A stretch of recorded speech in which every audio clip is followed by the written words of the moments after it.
boa noite, minha Paraíba. Estamos começando a partir de agora mais um Frente a Frente para você que está acompanhando TV Arapuã. Toda segunda-feira, 10h15 da noite, a gente está entrando aí na tua casa, pelo YouTube também, para você acompanhar nossas entrevistas aqui no Frente a Frente. E no programa de hoje, o meu convidado é o presidente do Tribunal de Contas do Estado da Paraíba, o conselheiro Nominando Diniz.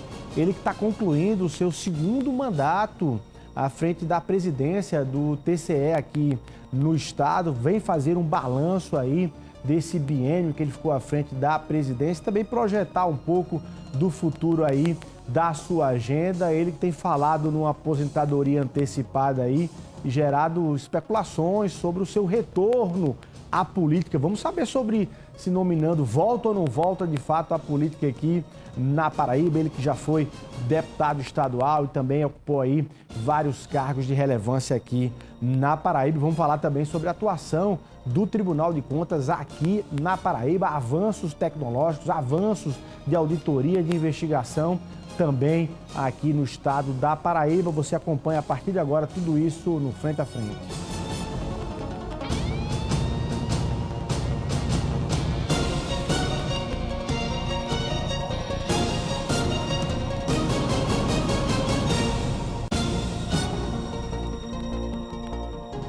Conselheiro, presidente Nominando Diniz, muito boa noite, seja muito bem-vindo aqui ao Frente a Frente.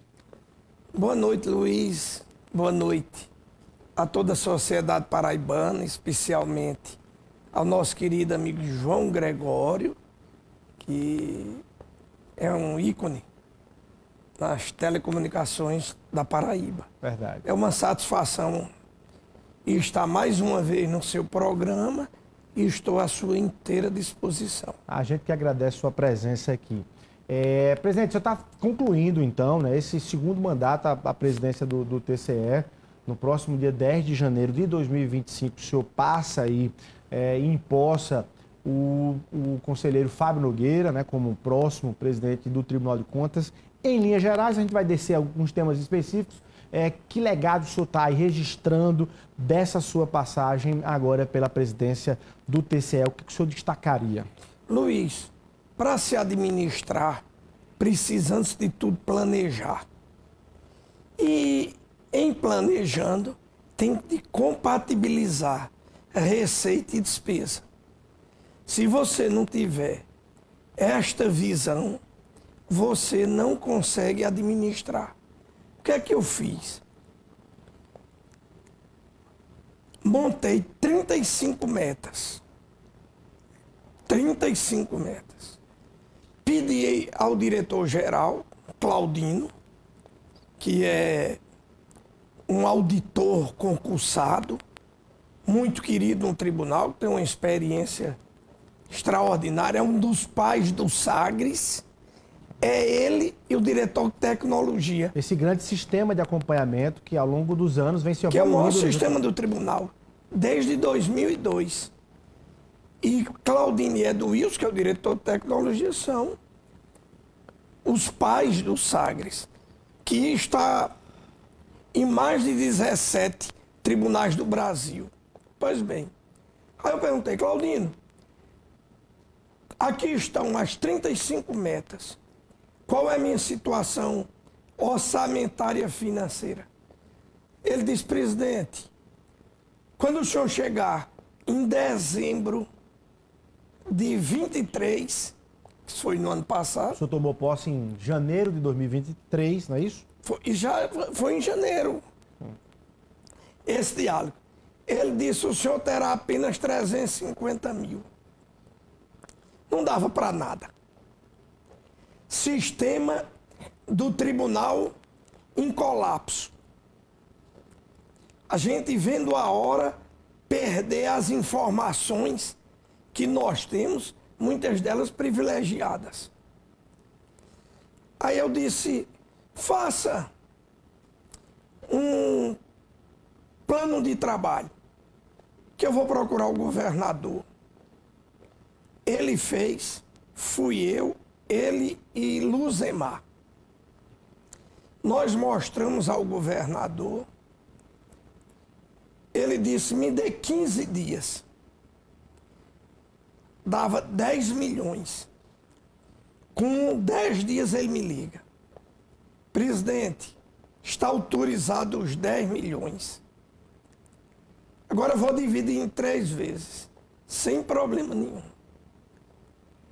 Renovei 100% toda a estrutura tecnológica do tribunal, 100%. Ainda sobrou 1.750.000, que estou concluindo para colocar no plenário monitores maiores do que eu já coloquei, que não existia, eu coloquei.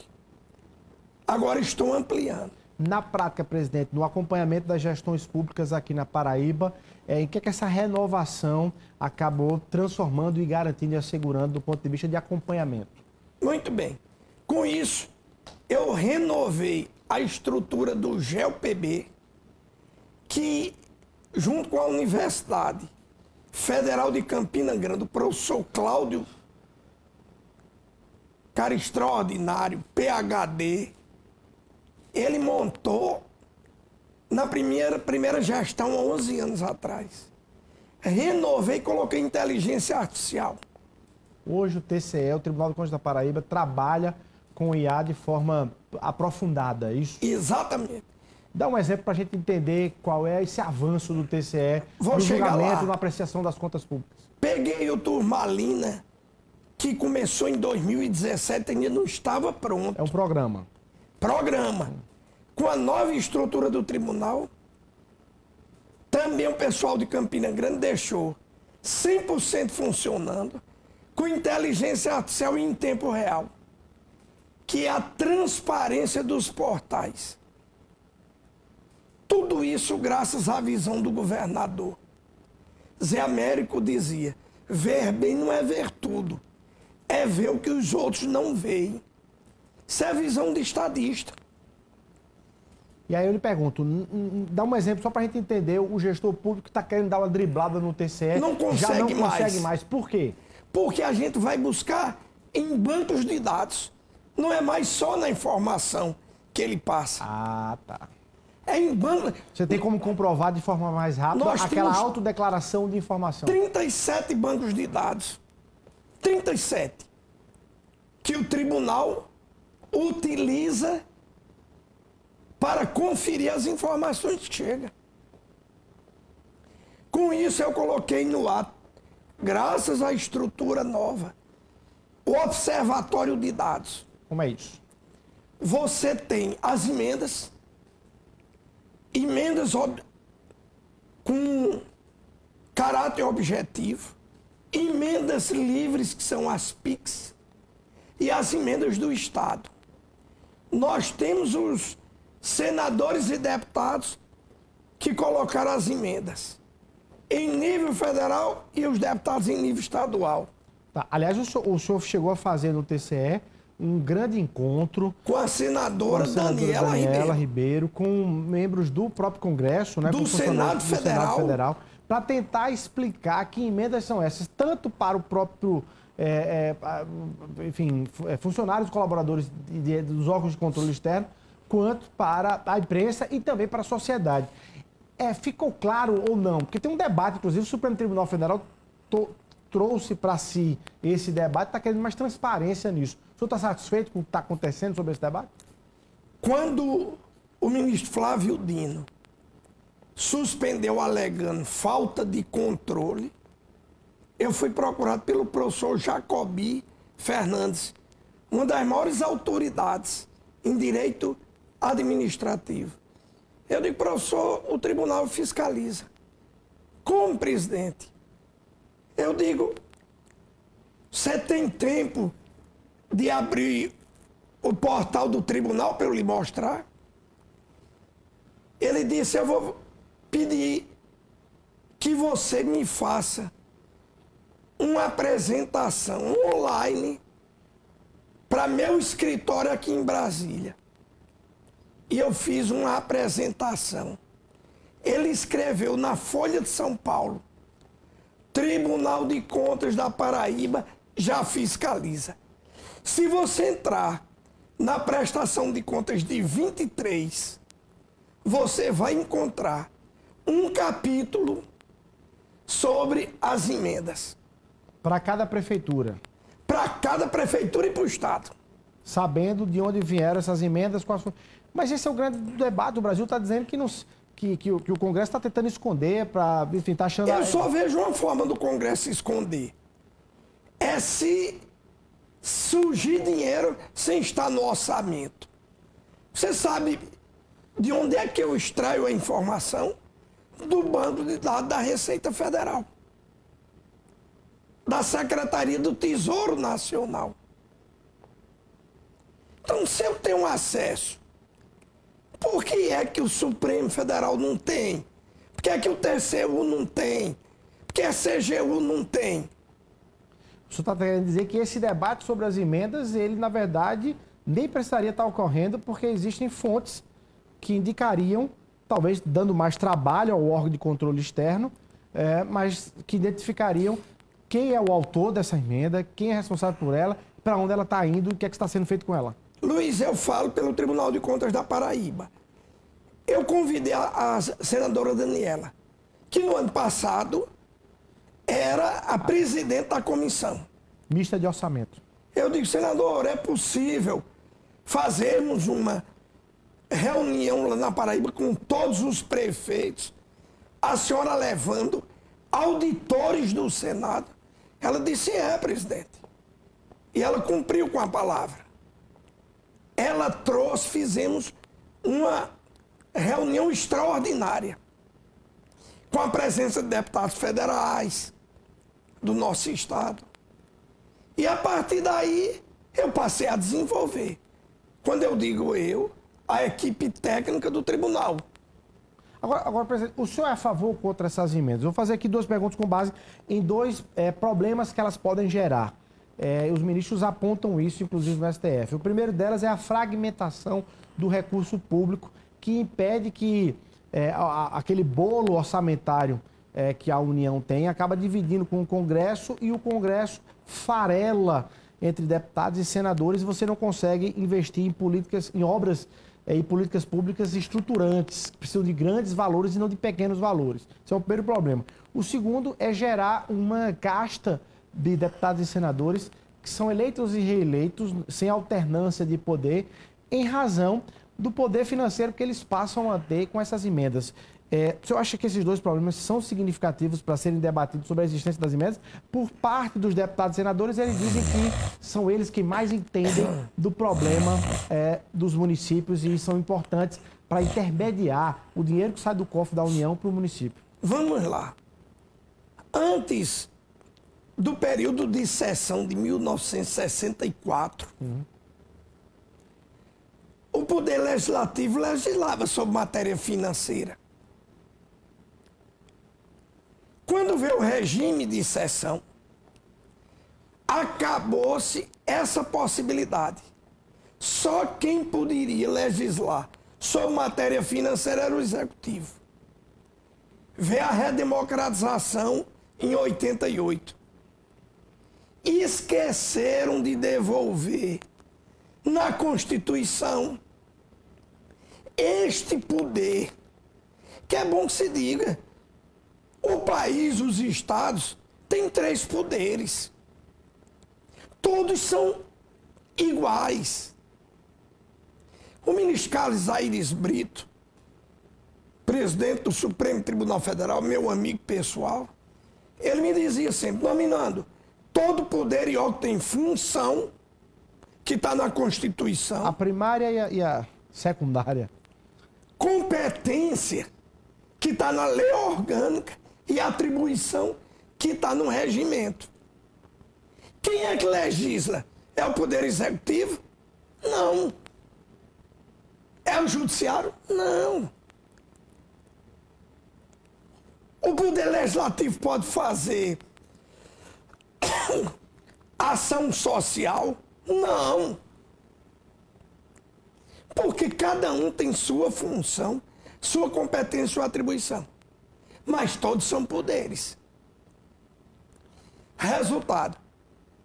Com a Constituição de 88, não devolveram O Legislativo podia gerar essa despesa por Executivo. Desde que esteja no orçamento. Aí descobriram a emenda impositiva. Aí o que é que diz o Supremo Tribunal Federal? É legal. Aí agora está se queixando de quê? Tem uma decisão do Supremo autorizando as emendas impositivas. Aí ela desceu do Congresso Nacional para as Assembleias. Hoje estão nas câmaras. Verdade. Mas o senhor questiona que Todos não são poderes ou não são? há um avanço nos valores, quer dizer, o Legislativo começa a... Aí já é outra questão. É outra questão. Estão exagerando nos valores, no avanço. Mas isso está na lei orgânica, não é era o que eu ia lhe dizer. Eu só vejo uma ilegalidade se estiver aparecendo dinheiro que não esteja no orçamento. Aí sim, aí é uma ilegalidade para botar todo mundo na cadeia, que é desvio de dinheiro. Ou seja, público. Nesse ponto e por hora, apesar de discutir aprimoramento de fiscalização, o senhor é a favor Sou a das favor. emendas. O senhor está do lado do Congresso nesse debate, por exemplo. Estou querendo que os poderes cumpram o que diz a Constituição. São autônomos e têm uma relação de convivência. E sobre o tema de alternância do poder, da dificuldade agora de troca, porque deputados e senadores, de fato... Luiz, você que é muito inteligente, se você olhar, nós temos 12 deputados federais. Quais são os que não têm vinculação histórica de família? Quais? Tem que dar para... Não precisava de emendas. Agora, eles se fortaleceram. Eles se fortaleceram. Você quer mais força do que um prefeito municipal? E é tudo dentro da legalidade. De onde vem o dinheiro da Bolsa Família? Do cofre da União, do governo. Mas quem escreve? O município. Se alguém adoecer, quem socorre? O município. Quem matricula numa creche? O município. Os problemas todos na porta do prefeito. E à medida que ele vai decidindo, amigo, vai se fortalecendo. Nessa eleição agora, apenas 25 municípios. O prefeito não se reelegeu, não fez sucessor. A força da reeleição. 25. Aí chegamos num ponto interessantíssimo, presidente. Por quê? Porque o senhor, desde antes da eleição, desde quando, aliás, não só o senhor, mas também outros integrantes da Corte de Contas da Paraíba, mas principalmente para fazer esse recorte na sua presidência agora, o senhor sempre alertou as prefeituras e os prefeitos em relação ao excesso de contratação de pessoal. O senhor fazia isso antes da eleição e o senhor dizia, vão ter problemas se mantiverem desse jeito, vão ter problemas se mantiverem desse jeito. Aí chega a eleição, todo mundo realiza, tem essa vitória de reeleições ou de sucessões muito forte, e alguns prefeitos estão respondendo aí, passam a responder Sim. eleitoralmente por isso. E eu quero lhe perguntar especificamente, Campina Grande, Bruno Cunha Lima está respondendo por excesso de contratação. Emerson Panta, Santa Rita está respondendo. Nesses dois casos, o senhor tinha identificado, o TCE identificou essas prefeituras que havia excesso de pessoal? Luiz, não só eu identifiquei, botei na página do tribunal. Eu fui ao procurador eleitoral, um cidadão extraordinário, doutor Renan, e entreguei a ele documentadamente a situação município por município. Fui ao Ministério Público Estadual e entreguei. O Ministério Público Estadual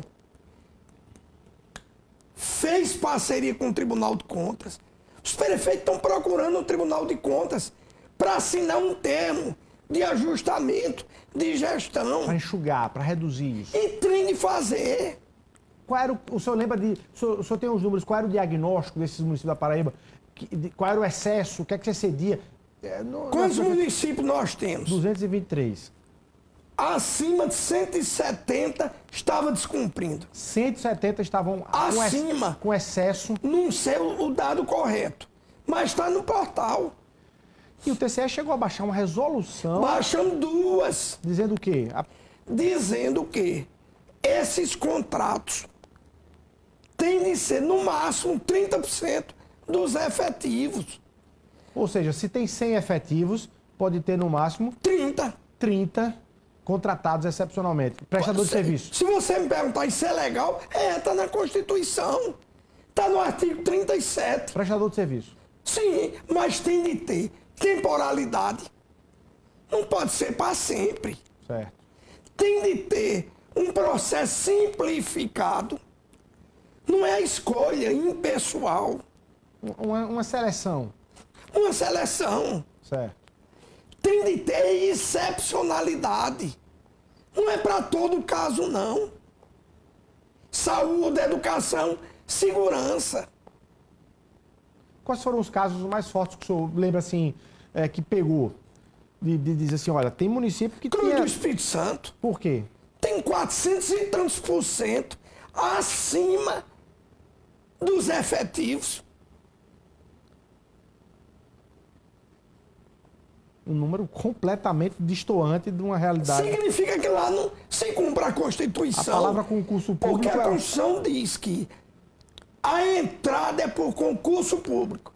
A excepcionalidade é o contrato por excepcional interesse público. E a regra estava invertida. E está invertida. A exceção era o concurso. E não só é lá, não. Lá foi o maior caso.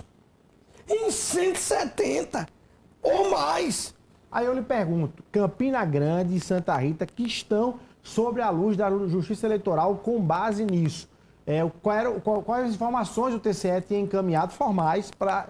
Eu fui informado por um advogado da Prefeitura de Campina Grande que, para a semana, o prefeito Bruno Cunha Lima vai procurar o tribunal para fazer esse ajuste. Para adequar. Foi procurado pela Prefeitura de João Pessoa, que também tem mais do que 30%. Aliás, o senhor assumiu interinamente também outro marco histórico. E como que é o prefeito Cícero. Foi das recomendações que o senhor deixou como prefeito interino, foi isso? Exatamente. E João Pessoa tem um quê? Diferente de todo mundo. Tem uma lei que prevê só 30%. Nós extraímos esse percentual da lei de João Pessoa. Para baixar a resolução para todos os municípios da Paraíba. Para todos os municípios. E aí faz como, presidente? No Ministério Público chama de TAC, um termo de ajustamento. O nosso é termo de ajustamento de gestão. Foi na gestão do conselheiro Arnaldo Viana, em 2007. Mas esse é o primeiro. O de Patos hoje celebrado. Teve um hoje, não é isso? Teve com Patos. Patos foi reeleição também. Reeleição. Que fez Patos? Tirou o contrato por excepcional interesse público. Então você olhava e dizia, eita, ele baixou, mas contratou mês. Microempreendedor individual. Agora, presidente, já está chegando, inclusive, perguntas aqui já em relação a carga horária, a salários e tal de funcionários públicos e tudo, mas aqui fazendo um papel da defesa dos prefeitos, né? Muitos dizem o seguinte, olha, às vezes a gente faz um concurso público, os salários não agradam, não vem ninguém, as pessoas não querem, não tomam posse e ficam, de fato, o buraco, né? E a necessidade de fazer essa contratação. Mas aí a lei permite. O problema está no... Mas sem ele sequer fazer o concurso público, porque é muito cômodo, Luiz. E isso é transferido em voto. Ou alguém é criança aqui para pensar diferente? O senhor é contra o instrumento da reeleição, presidente? minhas dúvidas. Restrições em relação? Tem uma restrição. Porque é um desequilíbrio grande. É um desequilíbrio grande, rapaz. E onde está a igualdade de uma eleição? É isso que está na lei. Onde está a igualdade? Não tem igualdade. Presidente, dentro da condução do Tribunal de Contas, o senhor falou em renovação e avanço tecnológico nesse sentido. Tem um programa chamado A Junta. A Junta. Que programa é esse para a gente conseguir entender e os gestores públicos também entenderem que em processos licitatórios de licitação, não só o Tribunal de Contas, mas acho que em parceria com Polícia Federal usa, outros órgãos de controle. Ministério Público Federal usa, Ministério Público Estadual,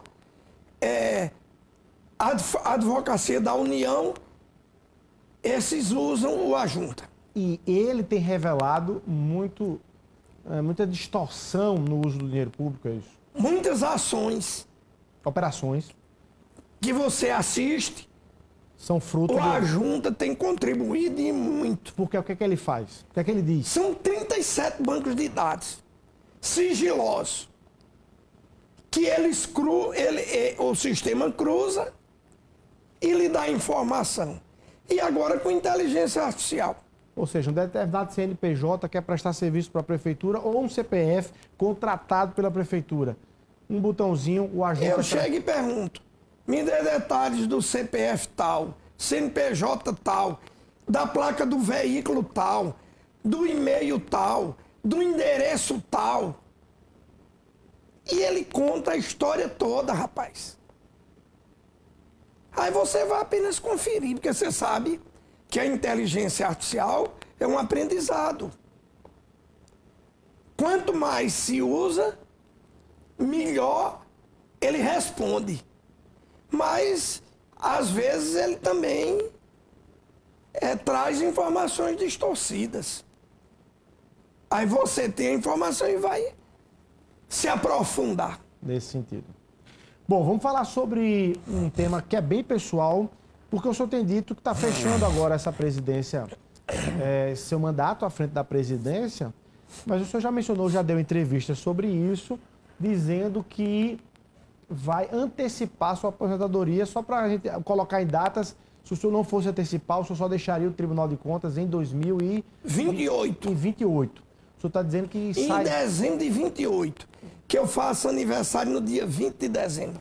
Em dezembro de 2028, mas o senhor está dizendo que sai em... Fevereiro para março de 26. Fevereiro para março de 2026, antecipando em mais de 2 anos. Mais 2 anos e mais de meio. 2 anos é a sua saída do Tribunal de Contas. E tem dito que vai fazer isso porque tem ali algo em Princesa Isabel para poder, uma questão de espaço, de terreno, de área, de família, para fazer a divisão correta, se dedicar a isso. O senhor já revelou isso, não é novidade para ninguém. Agora, a minha pergunta é, se o senhor sair, aposentadoria antecipada, for resolver isso, e resolver rápido, presidente, porque uma coisa é você imaginar que é algo mais complexo. O senhor sai e em pouco tempo o senhor resolve isso. Eu já fiz até o georreferenciamento das o senhor já está antecipando antecipando até essa missão.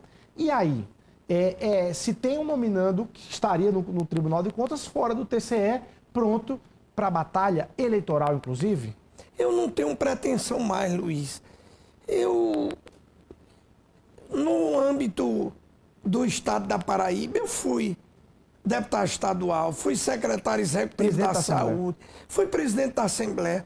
Como presidente, o governador Zé Maranhão e o governador Roberto Paulino me permitiram assumir 3 vezes. Recentemente, assumi a prefeitura de João Pessoa. Sou governador interino? 3 vezes. 3 vezes. Prefeito de João Pessoa interino. Prefeito de João Pessoa. Então, eu já ocupei os espaços e eu não tenho mais pretensão, honestamente. Mas a política, o senhor sabe disso, até quando o senhor dá entrevista, que sai na rua, as pessoas perguntam, e a política chama também para isso. Por isso que eu fiz a minha pergunta. Se o senhor resolver rápido esse assunto, que é um assunto pessoal, de família, o senhor vai ter ali um tempo... E já estou começando, eu disse a você. Minha esposa é de João Pessoa. Portanto, meus filhos são daqui, meus netos. Não conhecem Princesa Isabel. Esse fim de semana, teve a reinauguração do fórum, que leva o nome do meu pai. E fui eu que doei. Vou repetir, eu doei, eu não vendi. E quando eu doei, não vinculei o nome de meu pai. Foi o desembargador Antônio Elias de Queiroga, presidente, que quando da assinatura da doação, ele disse, o fórum terá o nome de seu pai. Claro que eu fiquei feliz. É o maior exemplo da minha vida. Pois bem, eu levei meu neto mais velho, minha esposa, e fui em 5 das 6 propriedades. Porque um é fronteira com o Vale do Piancó. Certo. Eles nem conheciam. Não. As propriedades, quem visita diz não tem dono. Porque não há uma organização. Tem cerca, mas não tem cancela. Qualquer um emburaca.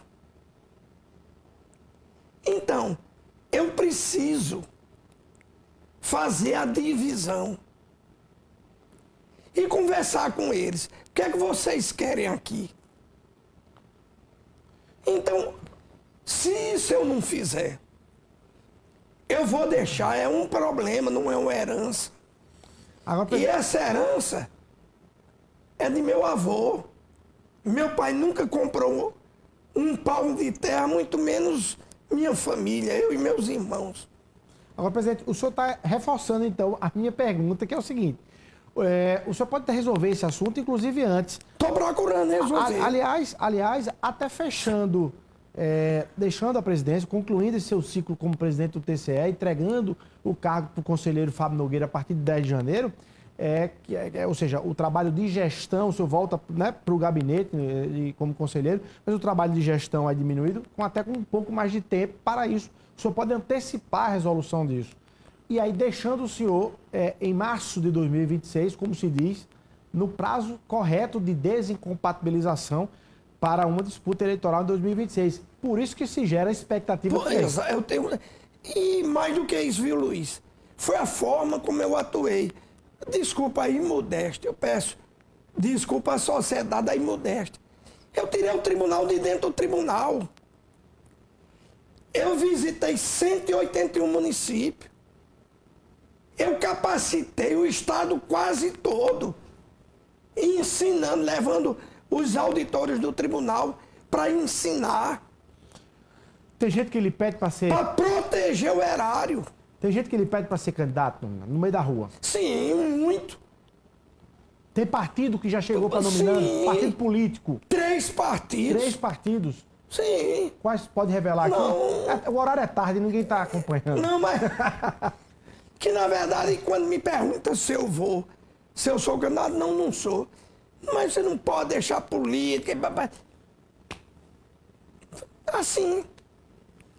Então, Como é o termo? Simples assim. O senhor, por hora, está mantendo essa agenda, mas ela é uma agenda extremamente aberta. Agora, deixa eu lhe dizer outra coisa. Eu vou ser corregedor. Agora. Por onde eu passei, eu inovei. Desculpe a imodéstia. Esse portal da Assembleia, você sabe quem? Na sua época de presidente. Fui na minha, rapaz.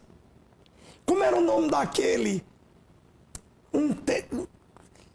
Ele sabe informática espetacularmente. Que era você e ele que parecia com o Cássio. Quem? Rainer? Rainer Holmes. Foi ele que fez para mim. Desenvolvi a portagem lá. As leis que estão lá, fui eu que coloquei. A recomposição da Constituição da Paraíba, fui eu. Quando eu cheguei, já tinha 20 e tantas emendas. E a Constituição da Paraíba não tinha sido alterada. Ao princípio da simetria, fui eu. Eu criei uma comissão de alto nível. com representantes do Poder Executivo, Legislativo, Judiciário, Tribunal de Contas, Ministério Público e Universidade. Presidente, com esse legado aí, eu acho que o senhor resolve esses problemas das suas terras bem antes. E 2026... Dos dois eu recuperei todos os prédios da Assembleia. E eu não tinha duodécimo, não. Eu tinha custeio. Eu recebia por mês, porque a folha era feita na administração, 600 mil reais naquela época. Eu dava uma passagem a cada parlamentar em 3 diárias, todos os meses. Não era cumulativo. Só tinha direito quem usava, para ele defender os interesses do município.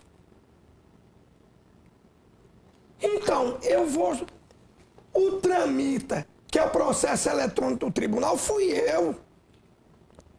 O georreferenciamento, fui eu. O diário eletrônico, o único do Brasil dinâmico, não é estático, fui eu. Todos os grandes processos julgados no tribunal, fui eu. Quer que eu relate? OCIP, OS, codificados. Você que foi secretário, eu pedi para se colocar a despesa com publicidade. Lembra-se? Sim, fez esse debate. E você fez uma coisa extraordinária. Colocou o endereço. Quem entrar na transparência do governo do Estado, está lá o endereço do portal. Você clica, vai para o portal. Você sabe se ele está fazendo a publicidade. Você está no ar, inclusive. Sim, você está funcionando, né? E você sabe que no começo teve um monte de problemas. Você precisava ajustar isso. Pois bem, então, eu não sei fazer o mesmo. Eu vou ser corregedor. Já estamos preparando um sistema para fazer correção mensal. Não é anual, não. Então... Nas atividades do próprio... Tribunal. Então, eu sou uma pessoa simples, tranquila, mas me perdoe mais uma vez, eu sou muito responsável naquilo que faço. Eu vou cravar aqui, o senhor não precisa confirmar, mas eu vou cravar aqui que em 2026 esse debate a gente vai ter aí nominando certamente primeiro na discussão sobre o tema aqui. Eu quero perguntar, já que a gente está falando de aposentadoria, de saída, de vaga e tudo, sobre o... Eu já lhe disse, pergunta o que você quiser. O Tribunal de Contas, a partir do dia 19 de dezembro, vai gerar uma vaga, né, com a aposentadoria do conselheiro Arthur Cunha Lima, vai gerar uma vaga ali para o pleno, né, para a Corte de Contas nesse sentido. E há uma discussão, porque eu quero entrar em detalhes... E no dia 20 eu publico. No dia 20 de dezembro. E estará publicado. A vaga. A vaga. Para a indicação da Assembleia. Para encaminhar o presidente da Assembleia. Eu quero lhe perguntar quem deve ir, quem pode ir, quais são os requisitos para entrar e para não entrar. O senhor vai responder isso agora no frente a frente. Quem quiser ouvir essa resposta do presidente sobre quem pode, quem não pode, quem deve, quem não deve entrar no TCE, segura aí um minutinho e a gente volta aqui no frente a frente, conselheiro nominando no início, para debater esse assunto aqui de renovação no Tribunal de Contas do Estado da Paraíba. Um minutinho só e a gente volta.